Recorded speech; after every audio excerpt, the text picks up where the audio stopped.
우선은 상강 우주 초기의 원소의 생성에 대한 이야기를 좀 해볼게. 우주 초기 생성. 자, 우선 여기서 뭘 배울 거냐면 우리가 우주론의 역사에 대한 이야기를 할 거야. 여기서 말하는 이 우주론이라는 것 자체는 우주 탄생에 관련된 이야기야. 우주는 어떻게 만들어졌을까요? 여기에 관련된 이야기. 자, 앞부분은 그렇게 어렵지 않으니까 빨리빨리 하고 넘어갈게. 네. 자, 첫 번째, 과거에 아인슈타인이라는 사람이 정적 우주론이라는 걸 주장을 했거든. 정적 우주론이라는 건 우주의 크기가 변하지 않는다는 말이야. 일정 하나가 정적 우주론이야. 자, 그러면 르메트르하고 프리드먼이라는 사람이 주장했던 동적 우주론은 뭐냐면 우주의 크기가 변한다는 거야. 어떤 식으로? 지금 점차 커지고 있습니다. 이렇게 주장한 게 동적 우주론이야. 그러면 그 당시에 이 두 사람이 서로 대립을 했을 거 아니야, 이들이. 그지? 근데 갑자기 어떤 사람이 튀어나오냐. 자, 허블이라는 사람이 튀어나와요. 자, 허블이라는 사람이 외부 은하를 관측을 했대. 자, 이 사람이 우리 은하를 말고 외부 은하를 이렇게 관측을 했거든. 관측을 했더니 이 외부 은하가 우리로부터 어떻게 멀어지고 있더래. 그렇지? 그래서 뭐가 증명이 됐다? 우주 팽창이 증명되었습니다. 우선 이렇게까지만 하고 기본적으로 내용이 끝나긴 하거든. 그렇지? 근데 이게 조금 애매하잖아. 이렇게까지만 설명을 하면 이제 그래서 이 사람이 어떻게 했냐면 자, 우리로부터 떨어진 거리가 모두 동일한 여러 개의 은하가 있을 거 아니야. 그지? 은하가 우리로부터 멀어지는 속도를 측정을 해봤거든. 그걸 우리는 뭐라고 부르냐면 후퇴 속도라고. 후퇴 속도. 멀어지는 속도야. 그치? 근데 거리가 똑같잖아.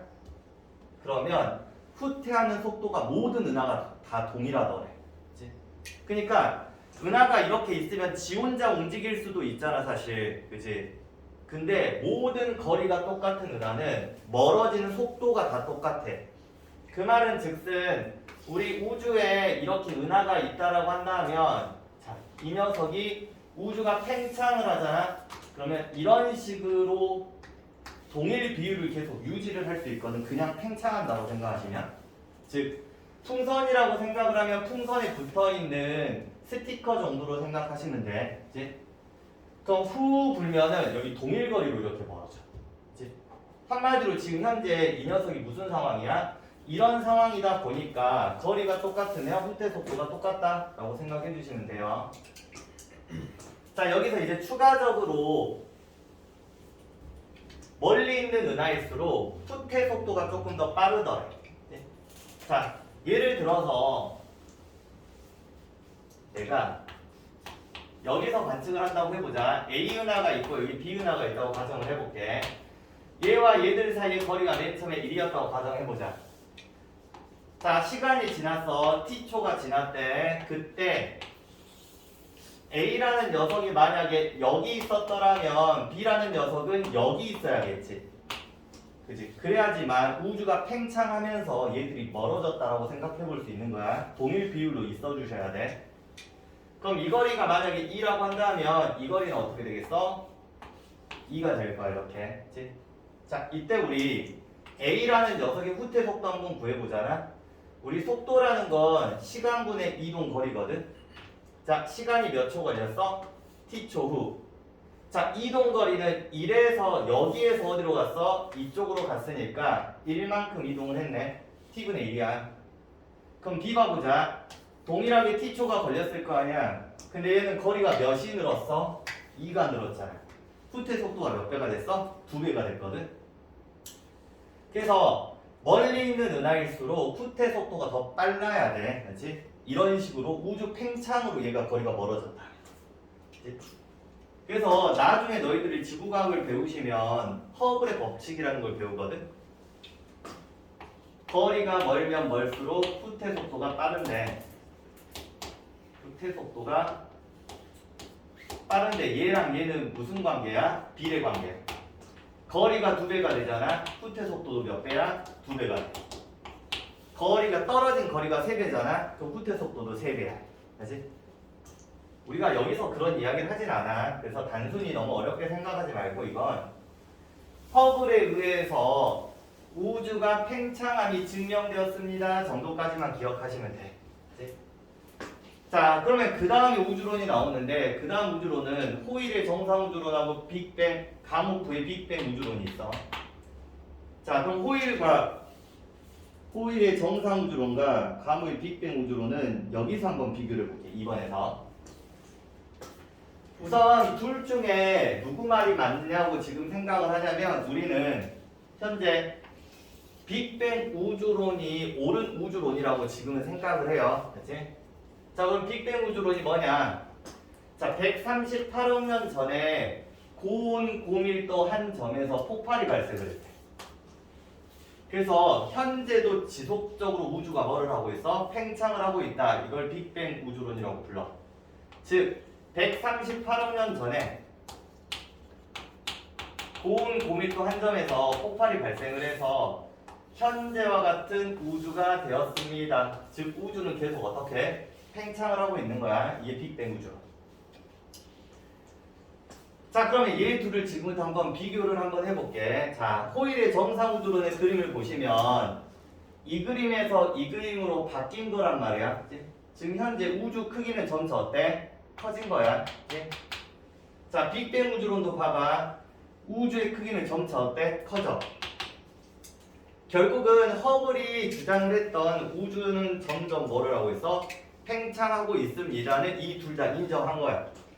그래서 두 우주론에서 크기는 증가하는 거야. 자, 그런데 질량과 밀도, 온도 관계가 조금은 우주론에서 주장하는 것들이 좀 달라. 자, 질량 입장을 한번 봐볼게. 자, 호일의 정상 우주론은 자, 지금 현재 여기에 물질이 몇 개 있어? 4개가 있거든.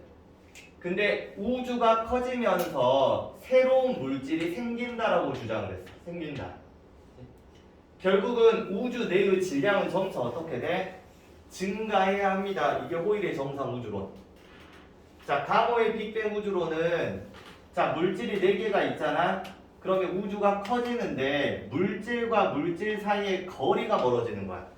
거리가 멀어지지 새로운 물질이 생기는 우주론은 아니라고 생각하시면 돼. 그치? 그래서 얘는 질량 증가, 얘는 질량이 일정합니다. 자, 세 번째, 밀도와 온도 관계를 한번 보시면 자, 얘는 부피가 커지면서 물질이 생기잖아. 그래서 밀도가 유지된다라고 주장을 했거든. 너희 이따가 여기서 말하는 이 밀도라는 건 무슨 이야기? 약간 단순히 보면 빽빽한 정도를 말해. 정확하게 보면 뭐라고 불러? 부피분의 질량.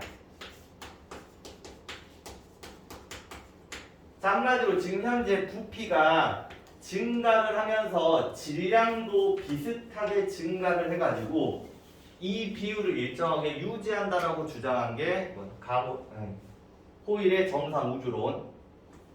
자, 온도 입장도 한번 생각을 해보자. 온도 입장. 만약에 이렇게 물질이 4개 있어서 한 공간 안에, 근데 공간이 이렇게 커졌어. 근데 그 공간 안에 물질이 4개밖에 없잖아. 그러면 온도가 어때? 낮아진다? 단순히 사람으로 한번 생각을 해봐. 작은 방 속에 4명의 사람이 있었대. 그럼 따뜻하거든? 근데 저기 운동장만한 크기 방에다가 사람이 4명 있어. 굉장히 춥잖아. 그지? 그런 것처럼 이렇게 되면 온도가 낮아진단 말이야. 근데 여기에 물질이 일정 밀도로 막 생기잖아. 온도가 어때? 유지가 될 수 있겠지. 사람이 많아진 거야. 이 넓은 공간에. 그래서 호일의 정상 우주론은 밀도와 온도를 일정하게 유지한다라고 주장하는 우주론. 자, 빅뱅 우주론 한번 봐볼게. 빅뱅 우주론은 질량이 이제 일정하다라고 주장했지 물질이 생기지 않아. 거리만 멀어질 뿐이야. 그럼 밀도 입장에서 봐보자. 부피는 커지는데 질량은 어때? 그대로잖아. 그대로야. 그럼 전체 값은 어때? 감소해야겠지? 그래서 밀도가 감소한 우주론이야. 자, 두 번째. 자, 아까 그림처럼 요렇게 한번 봐볼게요. 요렇게. 자, 물질이 4개가 있는데 공간만 커지고 물질이 4개 그대로 있잖아. 그럼 여기 온도가 낮아질 거야. 추워. 그치? 자, 그래서 밀도와 온도가 어떻게 된다? 감소한다라고 주장한 우주론이 빅뱅 우주론이다. 정도. 자, 그 다음 3번.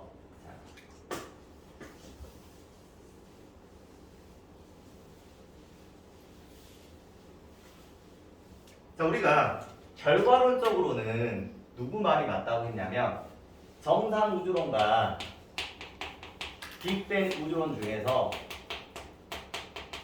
얘가 맞는 말이거든. 맞는 말. 그러면 지금부터는 무슨 이야기를 할 거냐? 빅뱅 우주론자들의 주장에 관련된 이야기를 할 거야.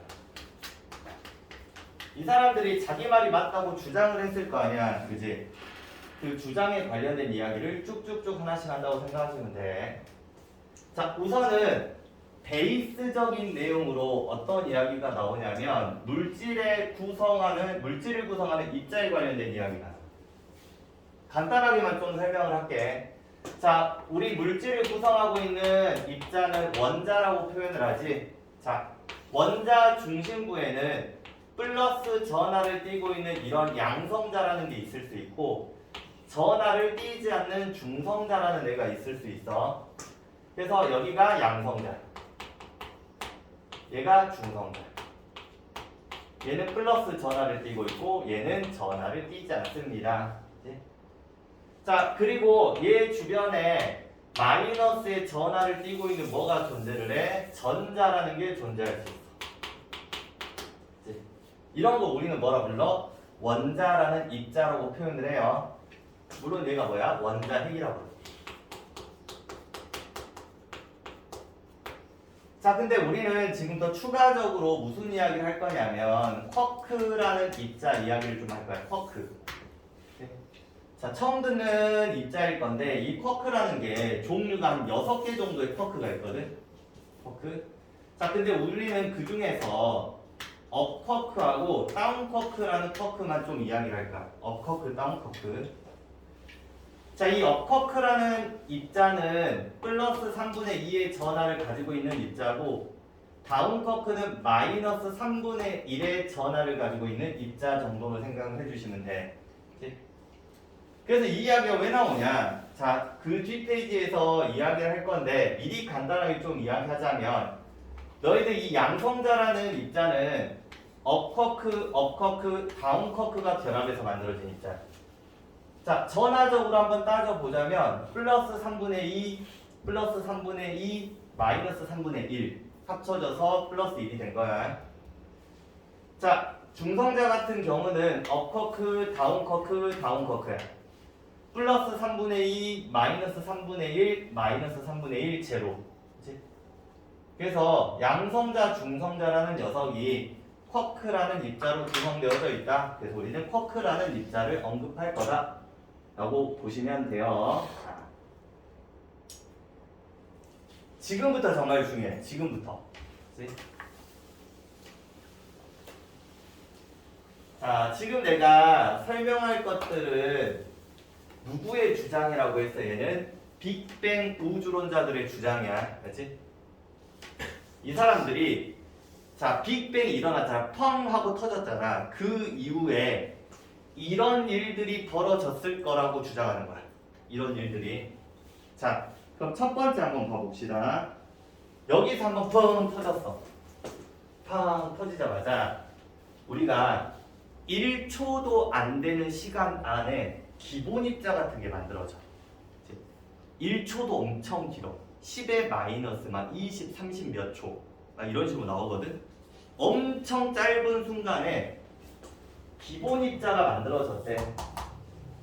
그럼 그때 당시에 우주의 온도가 지금 몇 켈빈이야?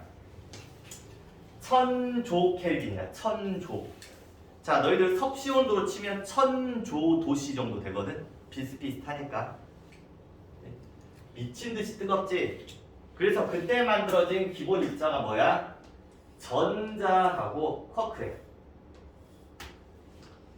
전자는 많이 들어갔지만 쿼크는 생소하잖아. 그지? 아까 말했던 업쿼크, 다운쿼크가 이때 만들어졌대. 그지? 자, 그러면 시간이 조금 지나. 너희들 빅뱅 우주론에서는 시간이 지나면서 우주의 크기가 점차 커지지. 그러면 온도가 어떻게 된다고 했어? 낮아진다고 했잖아. 그래서 무슨 온도가 될 때? 100억 켈빈 정도의 온도가 됐을 당시에 양성자, 중성자가 만들어진대.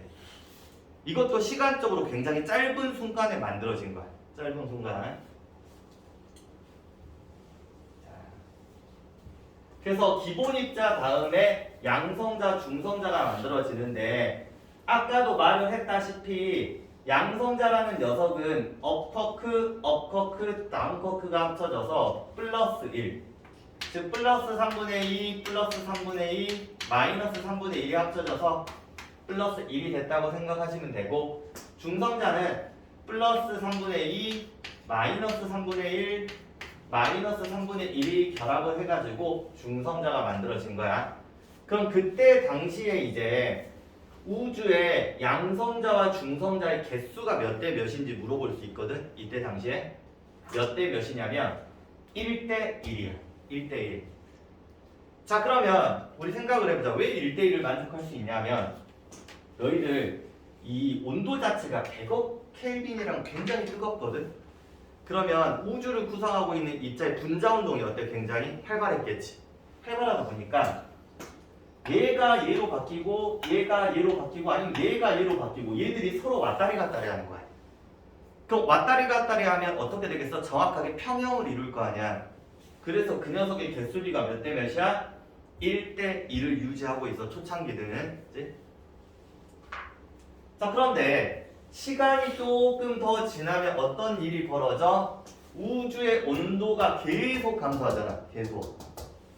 감소하다 보니까 이 녀석이 어떤 일이 벌어지냐면, 자, 너희들 양성자가 있고 중성자가 있다면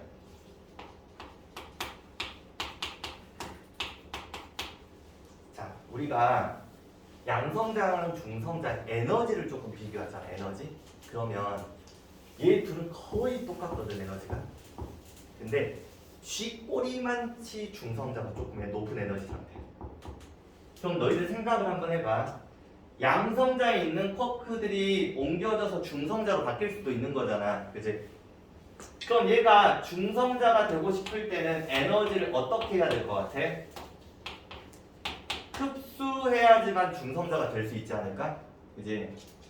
반대로 중성자가 뭘로 바뀌어? 양성자로 바뀔 때는 에너지를 어떻게 하면 되겠어? 방출해서 중성자가 되면 된단 말이야. 그런데 지금 현재 우주 온도가 자꾸 낮아지다 보니까 움직임이 어때? 느려지지. 그지? 정말 조금 쉽게 설명을 하자면 우리 계단을 오른다고 생각을 해봐. 너희들 계단 오르는 건 쉬워, 어려워? 어렵잖아. 근데 내려오는 거는 어때? 쉽지. 그래서 올라가는 거는 힘들어. 에너지가 부족해. 뜨거운 열기가 부족하니까. 움직이기 싫은 거지. 내려오는 거는 어때? 조금 쉬워. 그러다 보니까 중성자의 숫자는 줄어들고 양성자의 숫자가 늘어나거든. 그래서 비율이 몇 대 몇으로 바뀌어? 7대 1로 바뀌어버려. 시간이 지나면서. 그래서 너희들 이 7대 1이라는 숫자를 꼭 기억을 해야 돼. 초창기는 1대 1, 시간이 지나면서 7대 1로 바뀌는 거야. 그래서 만약에 서술형이 이렇게 물어볼 수 있어. 시간이 지나면서 양성자 수는 늘고 중성자 수는 늘어나는 이유를 적으시오. 그럼 정말 단순하게 말하면 된다. 양성자가 중성자로 되는 비율보다 중성자가 양성자가 되는 비율이 어때? 더 많아지기 때문에 이 정도로 심플하게 대답하시면 돼. 여기서 무슨 에너지가 흡수되고 그런 거 사실 배우지 않아. 방금 해준 이야기는 여기 책에 안 나온 이야기를 내가 간단하게 해준 거여서. 자, 그럼 그 다음에 이제 어떤 일이 벌어지는지 한번 봐봅시다.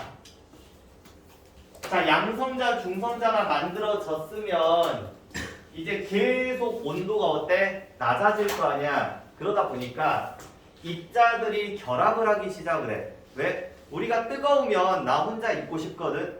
근데 차가우면 서로 이제 결합을 해요. 분자운동이 느려지면서.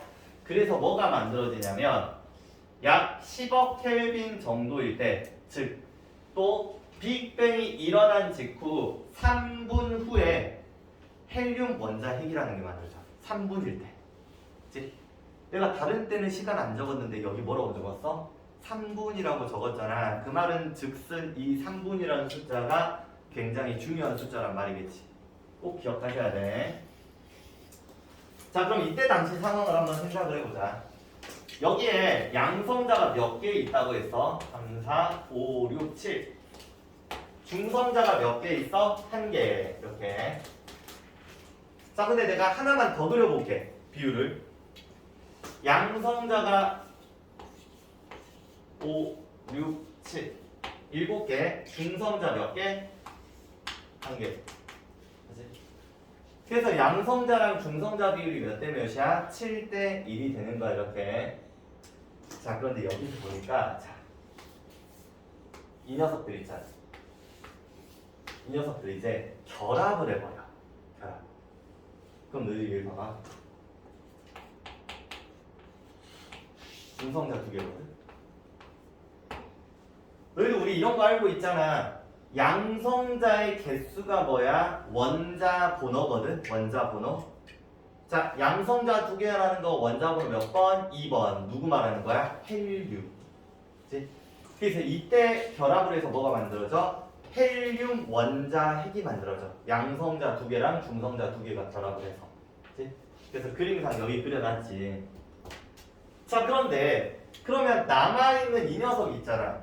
이 녀석은 우리는 지금 또 뭐라고 불러주냐면 얘가 수소 원자 핵. 선생님, 얘 양성자 아니에요? 라고 생각할 수 있는데 너희들 잘 생각을 한번 해봐. 내가 수소 원자 그려볼까? 수소 원자. 자, 수소 원자는 원자 번호 몇 번이야? 1번. 그러면 가운데 플러스 양전하가 하나 있겠지. 자, 원자에게 양성자 하나 있어. 자, 중성자 있어 없어? 수소 원자는 일반적으로는 중성자가 없어. 그치? 그리고 그 주변에 뭐가 있어? 전자가 있는 게 수소 원자잖아. 그러면 이 녀석을 뭐라고 부를 수 있어? 이 양성자 하나를 수소 원자 핵이라고 불러도 상관없겠네. 그치? 그래서 우리는 사실 원자 중에서 가장 기본적인 게 수소잖아. 그 다음 헬륨이고. 그치? 근데 갑자기 헬륨 원자 핵이 생겼다라는 말이 나왔다는 건 이미 그 전에 뭐가 만들어져? 수소 원자 핵이 만들어진 거야. 누가? 양성자가 수소 원자 핵이라고 해.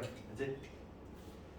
그러면 이 상황을 수소 원자 핵과 산소 헬륨 원자 핵으로 해가지고 개수를 비교해 볼 수 있거든. 이 상황에서 개수비 자, 몇 대 몇? 12대 1 정도로 쓸 수 있겠네. 왜? 남아있는 양성자가 지금 12개가 남아있고 헬륨은 몇 개? 하나 만들어졌거든. 자, 근데 이때 질량비를 보면 몇 대 몇이야? 3대 1이야. 자, 왜 3대 1이냐? 자, 아는 친구들도 있겠지만 양성자랑 중성자는 질량이 거의 흡사하거든. 흡사해요. 그럼 얘는 질량을 몇으로 보면 돼? 4로 보면 되잖아. 그럼 나머지는 몇 개야? 12개니까 12로 보면 되겠지. 그럼 12대 4에서 몇 대 몇이야? 3대 1이 돼. 3대 1. 그치? 그래서 질량비 몇 대면 3대 1이 되는 거야. 이렇게. 그치? 그래서 여기 다 정리를 해놨단 말이야. 꼭 기억을 하시고 양성자가 뭐라고? 수소 원자 핵이야. 그러면 수소 원자 핵이 먼저 만들어졌니? 헬륨 원자 핵이 먼저 만들어졌니? 물어본다면 정답은 뭐가 돼? 수소 원자 핵이 먼저 만들어진 거야. 표현상 쓰지는 않지만. 그렇지? 자, 그러면 시간이 지납니다. 이제 이 부분 한번 봐볼게. 끝부분. 뭐가 만들어져? 원자가 만들어져. 원자. 자, 언제 만들어지냐? 우주 온도가 약 몇 켈빈? 3000 켈빈 온도 정도가 됐을 때. 그치? 그때의 시간으로 치면 빅뱅이 일어난 직후 몇 년 후야? 38만 년. 굉장히 중요한 숫자야. 38만 년이라는 숫자가. 온도 3000 켈빈도 너무 중요하고.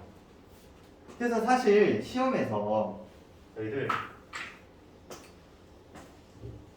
자 적어놓긴 했는데 안 물어봐. 그치? 기본 입자가 형성될 당시 온도를 물어보진 않아 문제에서. 얘도 적어놓긴 했는데 안 물어봐 사실 얘는. 그럼 뭘 물어보냐면 얘도 안 물어보고 이거하고 이거 이 세 가지만 너희들한테 물어볼 거야 시험 문제에서. 네? 그래서 헬륨 원자핵이 만들어질 당시 몇? 3분 38만 년. 원자가 만들어질 당시 38만 년 후 그 당시 온도는 3000 켈빈. 꼭 기억하셔야 돼. 네. 자, 그러면 우리 우주는 이제 원자가 생성되기 전하고 후로 조금 구분을 해볼 수 있는데, 자, 전 그림을 내가 간단하게 좀 그려볼게요. 옆에 그려져 있기는 한데, 자, 여기 수소 원자핵이 있대. 헬륨 원자핵이 있어. 수소 원자핵 몇 개 더 그려볼까? 헬륨 원자핵. 그런데 이런 원자핵들만 있는 게 아니라 여기에는 뭐도 있어? 전자라는 입자들도 마음대로 떠다니고 있겠지. 그 말은 즉슨 이 당시에 우주에 있는 입자가 어때? 개수가 너무 많아. 그러면 빛이 이렇게 왔다고 해보자. 빛이 반사 팅팅팅팅팅 밖으로 나가 못 나가? 못 나가. 그 내부에서 계속 반사돼서 돌고 돌아버린단 말이야 지금 상황이. 네? 그러면 이때의 우주를 우리는 뭐라고 부르냐면 불투명한 우주라고. 불투명한 우주. 이런 식으로. 네? 자, 그런데 조금 시간이 지나면 수소 원자핵하고 헬륨 원자핵이 있으면 여기에 누가 붙어? 전자가 붙으면서 뭐가 만들어져? 원자가 만들어지거든. 그러면 중간중간에 빈 공간이 어때? 굉장히 많이 늘어나겠지. 그럼 이때 바깥으로 이제 빛이 나가기 시작을 하거든. 그럼 이때 바깥으로 나간 이 빛을 우리는 뭐라고 부르냐면 우주 배경 복사라고 불러. 이 녀석은 뭐야? 빅뱅이 일어난 후 몇 년 후? 38만 년 후 우주로 새어나간 빛이라고 생각하시면 돼. 그러면 이 빛의 그 당시 온도는 몇 켈빈이었을까? 3000 켈빈이야. 자, 왜 그러냐면 너희들 이 빛이라는 건 주변의 영향을 많이 받거든.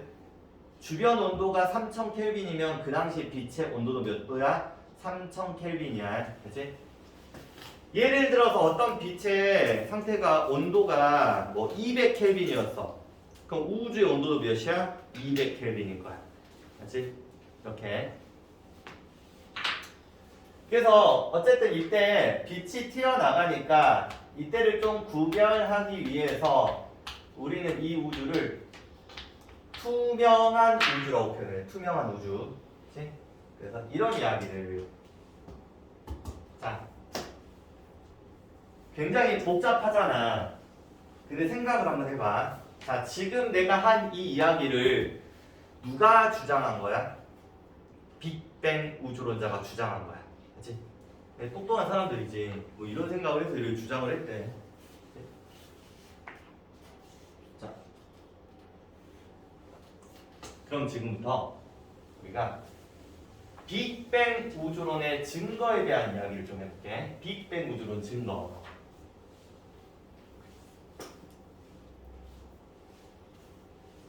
자, 우리 빅뱅 우주론이 맞다면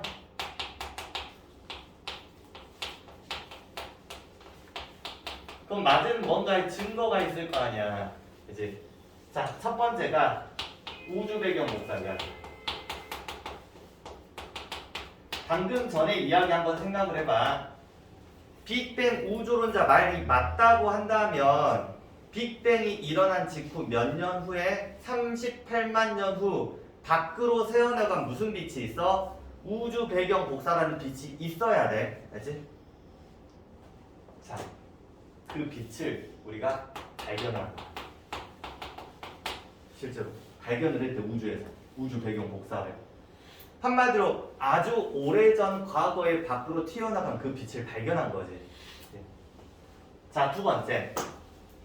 우주의 수소와 헬륨의 질량비가 3대 1이거든. 즉, 우리 이때 한번 봐봐. 자, 우주의 수소와 헬륨의 질량비가 몇 대 몇이야? 3대 1이지. 그럼 생각을 해. 너희들 빅뱅 우주론자는 물질이 새로 만들어진다고 했어? 안 만들어진다고 했어? 안 만들어진다고 했거든. 그럼 지금도 우주의 수소와 헬륨의 질량비는 3대 1이어야 되는 거 아닐까?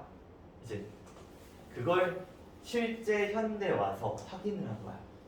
우주에 존재하는 수소와 헬륨의 질량비를 확인을 해봤거든. 그게 몇 대면? 3대 1이야. 맞지? 그래서 빅뱅 우주론자 주장이 맞다. 이렇게 결론이 나와버린 거야. 네? 그럼 이런 생각을 해봐. 반대로 생각을 해봐. 호일의 정상 우주론에서는 우주 배경 복사를 인정했을까 안 했을까? 안 했겠지. 안 했으니까 빅뱅 우주론만의 증거가 되는 거야. 자, 정상 우주론을 주장한 사람들은 우주의 수소와 헬륨의 질량비가 3대 1이다를 인정했을까 안 했을까? 안 했겠지. 안 했으니까 이게 빅뱅 우주론의 증거가 되는 거야. 그치? 자, 그래서 조금만 더 디테일한 이야기를 한번 해볼게. 좀 더. 자, 우주 배경 복사 관측 이야기를 한번 해보자. 가모프는 빅뱅이 일어난 후에 38만 년 후에 약 3000 켈빈의 온도로 밖으로 튀어나간 우주 배경 복사라는 빛이 있을 거고, 지금은 현재 아마도 수 켈빈 정도 되지 않을까라고 예상을 해. 왜 그러겠어? 우주의 온도가 점차 낮아졌잖아. 초창기는 3000 켈빈이지만 지금은 온도가 어때? 더 낮아졌지? 그치? 우주의 온도가 낮아졌기 때문에 지금 그 빛은 온도가 낮아졌을 거로 예상을 해요. 이제.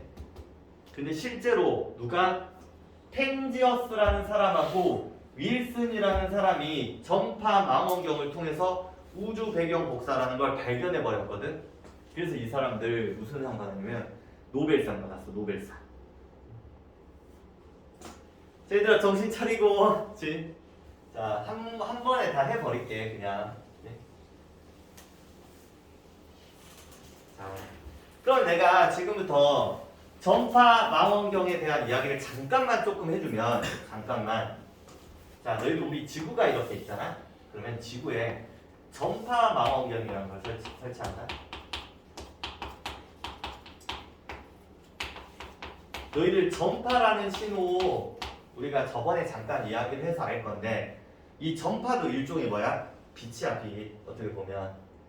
근데 이걸 언제 활용을 하냐면 우리가 주로 통신을 할 때 전파를 써. 전파. 뭔가 느낌이 있잖아. 전파 통신할 때 쓰는 거야. 그러면 우리 외부에서, 우주에서 A라는 사건이 만약에 벌어졌다고 가정을 하잖아. 그러면 A라는 사건이 벌어지면 이 녀석이 특정 전파 신호를 얘한테 보내. 그걸 전파 A라고 해보자. 그럼 만약에 A라는 신호가 왔어. 그러면 우리는 무슨 생각을 해? 우주에서 A라는 사건이 발생했겠구나 라고 우리가 지레 짐작하는 거야. 뭐 예를 들어 B라는 사건이 발생을 했대. 그러면 B라는 전파 신호가 오는 거야. 전파 B가. 아, 그러면 B라는 전파가 오면 B라는 사건이 발생했구나 이렇게 생각을 하거든. 이런 일종의 사건에 관련된 표본들이 이미 정해져 있어. 그치? 그 전파 신호도 이미 정해져 있다고 생각하시면 돼. 자, 그런데 어느 날 우리가 지금까지 보지 못했던 전파 신호가 하늘에서 관측이 된 거야. 그치? 그 전파 신호를 분석을 해봤더니 그게 뭐였다? 우주 배경 복사였다. 정말 단순하지, 그지? 자, 그럼 이 우주 배경 복사의 특징 한번 봐볼게요. 자, 여기 조금 비워놨는데, 자, 파장 한번 봐보자. 너희들 이 빛이라는 건 파동성의 성질을 가지고 있다 보니까 누군가한테 올 때 이런 파동의 형태로 전달이 될 수 있어, 빛은. 그치?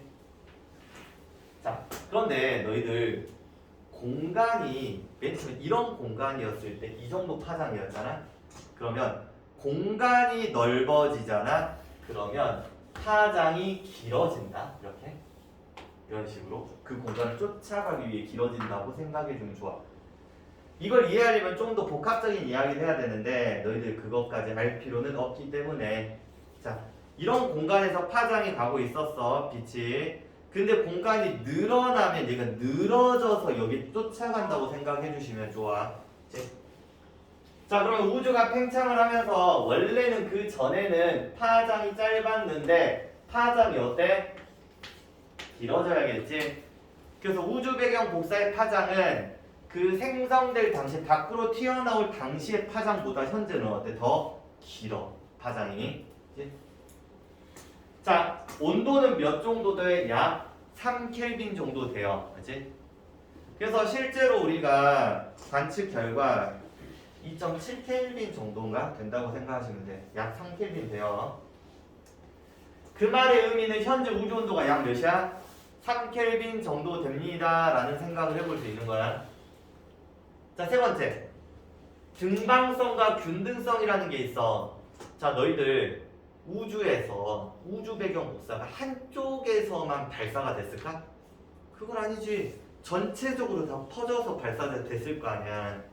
그래서 모든 방향에서 같은 세기로 관측이 돼, 우주 배경 복사가. 자, 그러면 이 우주 배경 복사를 과거에는 어디서 관측을 했다고? 지상의 전파 망원경에서 관측을 했단 말이야, 최초로. 근데 지금은 그렇진 않겠지. 뭘로 관찰하겠어? 우주에서 관측을 해. 우주. 뭘 이용해서? 위성을 이용해가지고. 그래서 우주 배경 복사를 관측을 했더니 우주 온도가 대체로 균일한데 미세한 차이가 있더래. 자, 이게 무슨 말이냐? 너희들 그림 하나만 한번 좀 보여드리자면,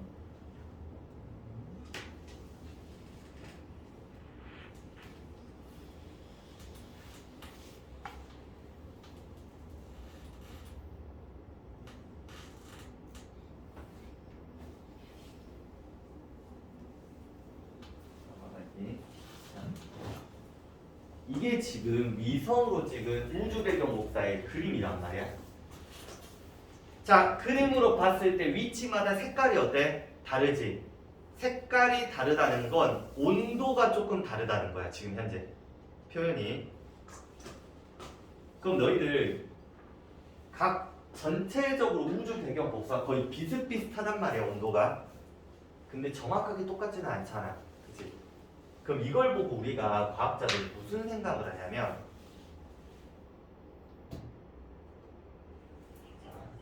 일단 좀 추가적으로 적어드릴게요. 우주에 물질이 불균등하게 분포되어져 있다는 생각을. 분포. 자, 너희들 한번 생각을 해봐.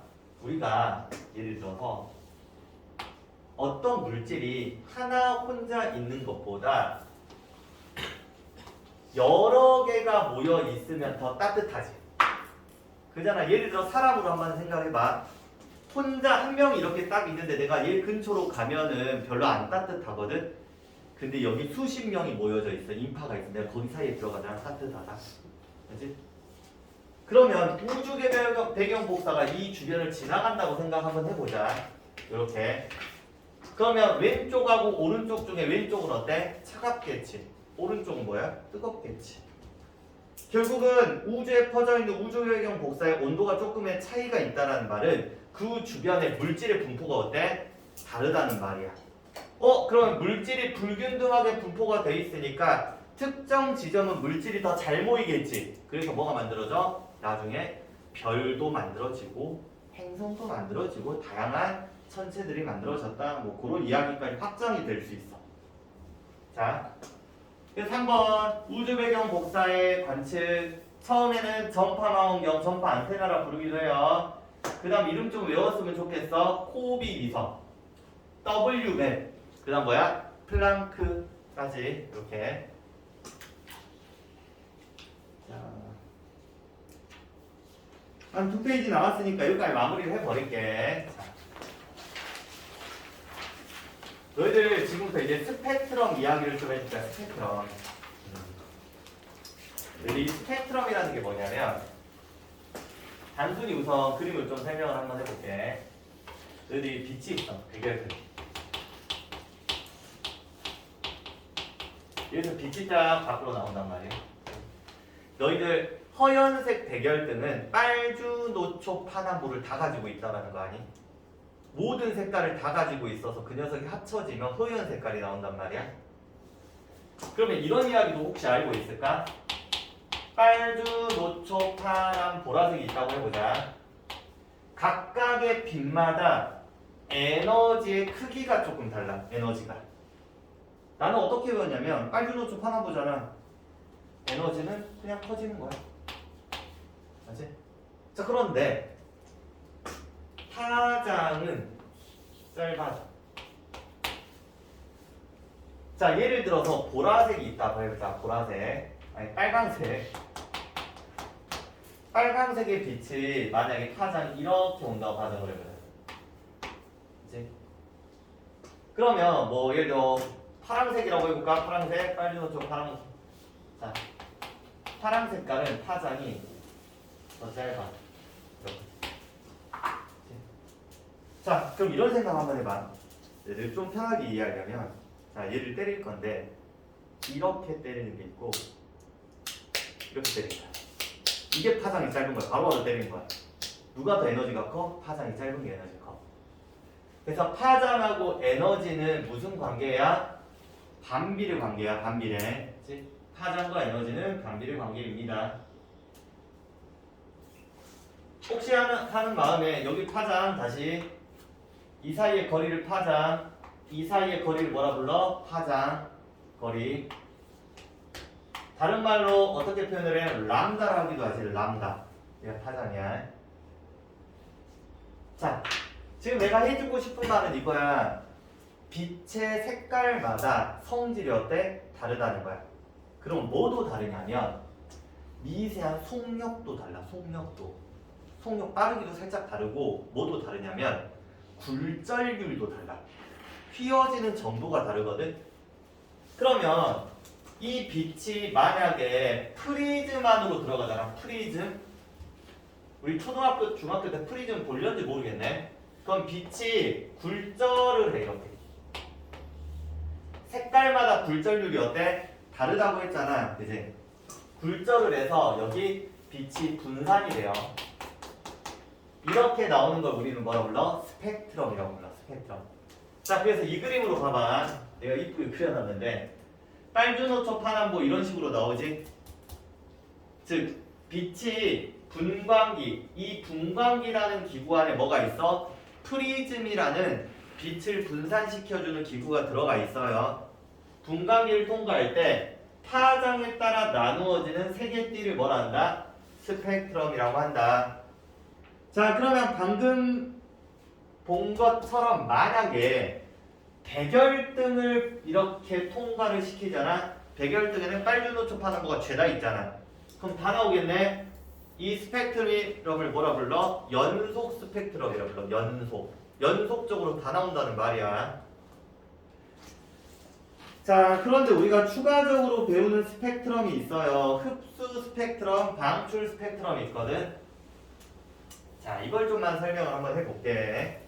자, 이게 위의 상황하고는 조금 달라. 이 상황을 좀 기억을 해야 돼. 이 상황에서 이런 일이 벌어진다는 거야. 자, 여기 별빛이 있어. 백열등이라고 한번 해보자. 백열등에 빛이 있는데 이게 저온, 온도가 낮고 저밀도의 수소 기체가 있다고 가정을 한번 해보자. 수소 기체. 되게 잘 들으셔야 돼. 자, 지금부터 내가 너희들한테 설명할 때 약간 어린아이식으로 좀 설명을 해볼게. 이해를 돕기 위해서. 네? 자, 너희들 온도가 낮은 수소 기체는 에너지가 많을까 적을까? 적겠지. 그잖아. 에너지가 부족해. 그러면 얘의 특징은 뭐냐면 지가 좋아하는 에너지를 흡수하고 싶어요. 지가 좋아하는 것만. 하고 싶은 것만 하고 싶어 한단 말이야. 기체들이. 그러면 이 안에는 빨주노초 파남보가 다 들어가 있다고 했잖아. 모든 빛이 다 들어가 있거든. 그 중에서 지가 좋아하는 것만 흡수를 해. 지가 좋아하는 것만. 그럼 지가 좋아하는 것만 흡수를 하고 나머지는 그대로 통과를 시켰겠지. 그 다음 프리즘을 통과시키잖아. 분광기. 그럼 빨주노초 파남보 중에서 어떤 색깔이 안 보인다? 안 보이는 이유가 뭐겠어? 수소 기체가 흡수했으니까. 그치? 그때 이렇게 검은 색깔로 나오는 선을 우리는 뭐라 불러? 흡수 스펙트럼이라고 부르고, 아니, 흡수선이라고 부르고, 이 전체를 뭐라 불러? 흡수 스펙트럼이라고 부르는 거야. 그치? 자, 그러면 방출 스펙트럼도 봐보자. 상황을 잘 봐봐. 얘는 저온 저밀도 수소 기체거든. 여기는 고온 저밀도야. 우선 사실 밀도는 너희 문제에서 잘 물어보지는 않는데 내가 그냥 개인적으로 정확도를 높이기 위해서 밀도 이야기를 적어놨거든. 좀 이따 이야기를 한번 해보고, 고온의 기체가 있었는데 어떤 기체? 수소 기체가 있다고 가정을 한번 해볼게. 그럼 고온의 수소 기체는 자기가 좋아하는 빛을 많이 가지고 있겠지. 뜨거우니까. 그럼 얘가 이제 시간이 지나면 어떻게 되는지 알아? 지가 좋아하는 빛만 방출을 해. 네? 그럼 훅 나올 때 이쪽 색깔만 나왔겠지. 지가 좋아하는 것만 밖으로 버렸으니까. 그때 나오는 선을 뭐라 불러? 방출선이라고 부르고, 이걸 무슨 스펙트럼이라고 불러? 방출 스펙트럼이라고 불러. 자, 그럼 생각을 한번 해봐. 나 수소랑 수소를 가지고 실험을 했대. 그럼 수소에서 만들어지는 흡수선의 위치랑 수소에서 만들어지는 방출선의 위치는 어때? 똑같겠지. 왜? 지가 좋아하는 걸 흡수하고 지가 좋아하는 걸 방출했으니까. 그치? 이런 느낌으로 조금 기억을 해주시면 돼. 스펙트럼을. 자, 그래서 옆에 그림이랑 너희가 한번 쭉 잘 보셔야 돼. 이게 잘 안 보이는데 그림이 다른 걸로 조금만 보여줘 볼게.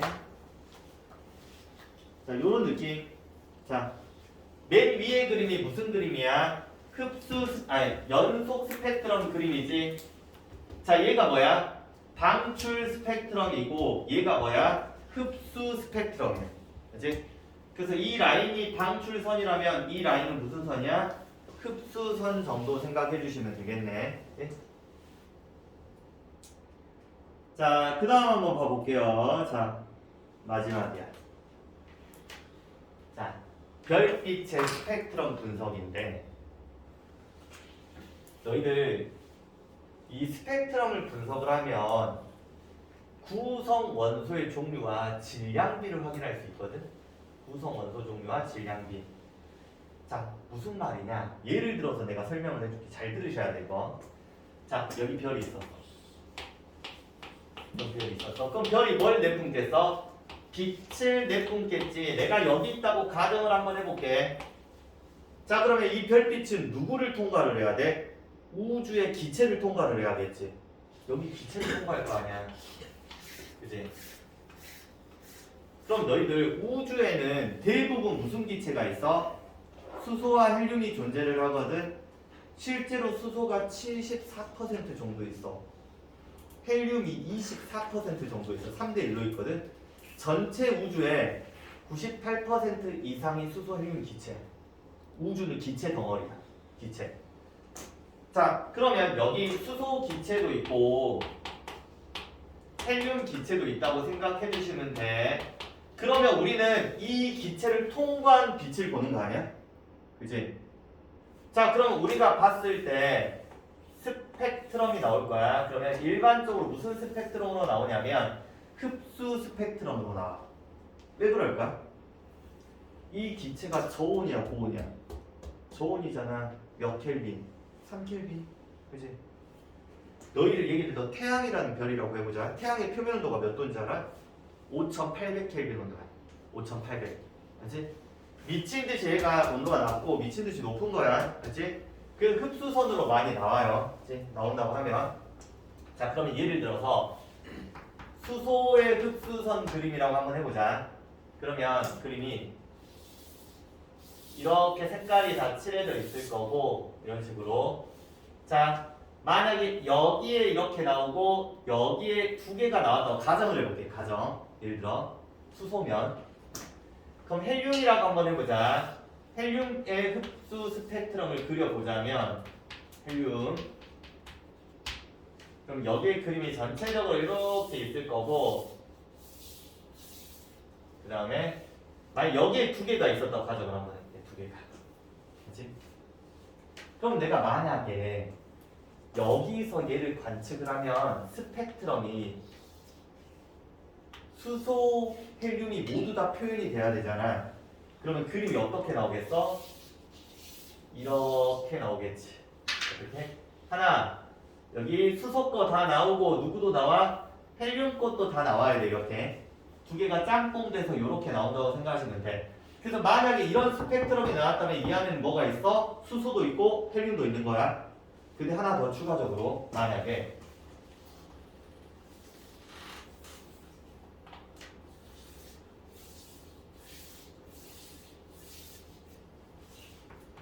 얘가 수소인데 얘가 수소가 만약에 여기에 뭐 10g이 있었대. 예를 들어서야 1000g이 있었어. 그럼 어떤 일이 벌어지냐면 얘는 이렇게 나오잖아. 얘는 이렇게 나와. 얘는 이렇게 나와. 왜 그러겠어? 수소가 많으면 많을수록 이 빛을 더 많이 흡수해버렸을 거 아니야. 그치? 그래서 흡수선의 굵기 또는 선폭이라고 부르거든. 선폭이 어때? 더 두꺼워져. 결국은 우리가 이 선의 폭을 이용해가지고 뭐도 할 수 있어? 수소의 질량도 할 수 있어. 헬륨의 질량도 할 수 있고. 결국은 스펙트럼을 분석하면 우리는 우주에 존재하는 수소와 헬륨의 질량을 확인할 수 있다는 말이야. 네? 자, 그래서 한번 읽어보시면 이래. 우리 스펙트럼을 이용한다라고 하면 어떤 녀석을 구성하고 있는 그 주변에 있는 원소의 종류를 확인을 해볼 수가 있어. 원소의 종류에 따라서 스펙트럼 선의 위치, 개수, 굵기가 다르다. 이거 뭐 중학교 때도 배워서 알고 있지. 흡수선의 세기, 선폭. 자, 만약에 그 주변에 특정 원소의 밀도가 크잖아. 한마디로 많이 들어있다는 말이지. 질량이 많으면 많을수록 흡수선의 세기가 커지고 선폭이 어때? 두꺼워진다는 말이야. 그러면 우리는 이런 결과물로 이걸 분석을 해서 우주에 뭐가? 수소와 헬륨의 질량비가 몇 대 몇이다? 3대 1이라는 걸 알게 된 거야. 그럼 빅뱅 우주론자의 주장이 뭐였어? 우주의 수소와 헬륨의 질량비가 3대 1이라고 했잖아. 실제 우리가 이렇게 확인한 거야. 우주의 수소 헬륨의 질량을 직접 가가지고 우리가 확인할 수는 없거든. 그치? 자, 이러면서 빅뱅 우주론이 맞는 말입니다 하고 마무리가 된다라고 생각하시면 돼. 우선은 여기까지.